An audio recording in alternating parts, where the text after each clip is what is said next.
Hi guys, welcome back to my channel. If you're new here, my name is Essie. I hope you're good. I'm all about self-improvement on this channel. I'm all about trying to improve myself, documenting that and sharing what works for me with you.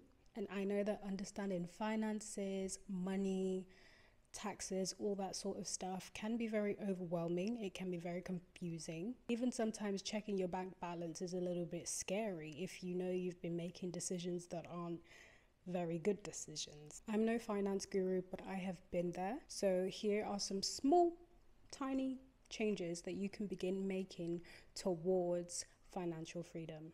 These are changes I feel like any and everybody can make. They're not necessarily anything new or anything you don't know, but they are small changes, small steps that you can begin making towards your ultimate goal. The first thing is unsubscribing from email marketing and cancel those subscriptions. You buy something once, they email you forever. And those emails, junk mails, they just take up storage space on all your devices. So cancel those subscriptions, you don't need them. Go into your emails and go to the bottom of the email subscription or the email marketing that you get regularly and find the unsubscribe word or link at the bottom of that, and that way you can unsubscribe from the things you no longer want to hear about.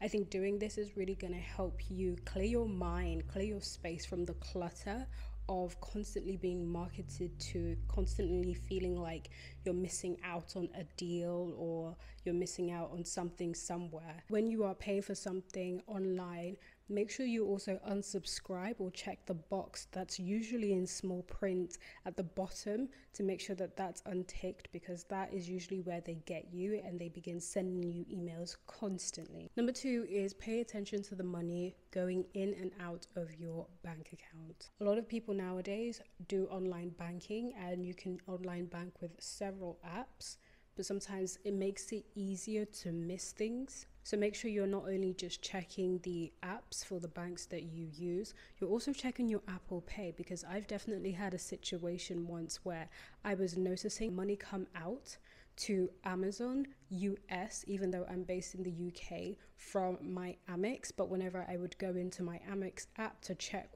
what the outgoing was, the outgoing was never listed there. The money didn't exist, but I would constantly get notifications from Apple Pay or Apple Wallet that money was being taken out of my account. So paying attention to that, I was able to go and ring up Amex and kind of sort that situation out. My card was clearly being used somewhere by someone very smart, or someone who thought they were very smart, until I wouldn't notice. So paying attention to the going out and coming ins in your account is literally, it's your duty. Okay, it's your money, this is your livelihood. Okay, pay attention, please. Number 3 is make sure you're keeping track of your usual expenses. Now, for people who are in a similar boat to where I was a couple of months ago, I know that checking your bank account is scary. I know that going to see that you have less money than you thought you did, or less money than you want there to be in that account, is difficult. But in order to begin aligning yourself with where you want to be, you have to be brave, babes. You have to be brave. You've got to open it up, okay?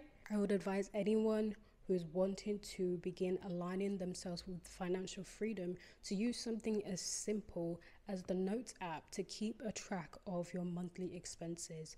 Write a list of what you usually spend, maybe categorize them and group some expenses together so that you know in your head rough figures of how much it is that you spend on a month-to-month basis. I know that some banks already have certain features on their apps that make it easier for you to track or organize your spending and savings. You don't necessarily need to have a whole Excel spreadsheet with numbers and different calculations and cells and things like that.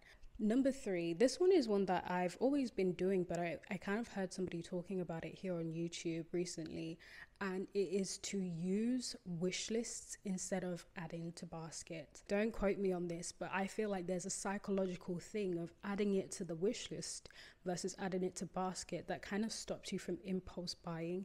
You know, when something is sitting in your basket and they've got like a little discount code that you can add, and they say, oh, if you use this discount code you get 20% off. Suddenly you want to press the buy now button. I also have recently started using an app called GoWish, I think. GoWish essentially allows you to add any and everything from any and every website into this one place, into this one app that you can organize by categories or however you choose. And you can even share it with people. It allows you to add all of it into one place so you can see the things that you think you like or you think you want to buy. Now, I know that this might not be for everyone, but I think it's a really good way of kind of mentally organizing the things that you truly want to spend money on. There's some things that you like but not like enough to buy, and then there's other things that you know that mentally you're planning towards, and apps like GoWish, and I'm sure there's many others, kind of allow you to organize and reorientate your priorities money-wise. Number 5 is using the 3 times rule. I feel like this rule originally was for like buying a house, but I know that a lot of people have adapted it to whatever it is that they might be buying. But the 3 times rule is essentially, if you can't buy something 3 times comfortably, you shouldn't buy it at all. So if you're planning to make a big investment or a big purchase, you need to ask yourself, could I afford this thing 3 times over comfortably? And if you can't, then maybe you shouldn't buy it, babes. Now, I'd go one step further because I like nice things. We all like nice things.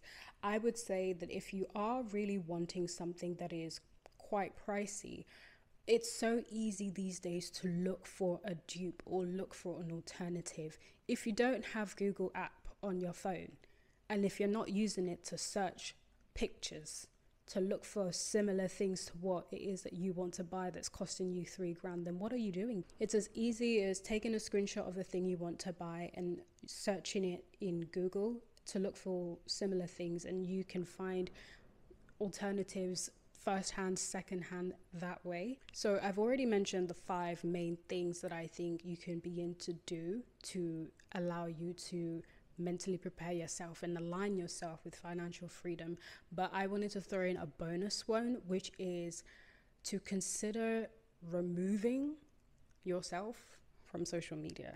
I know, scary. Ultimately, social media is a platform that is beyond just about being social. It is now a place where anyone and everyone is almost trying to sell you something every day.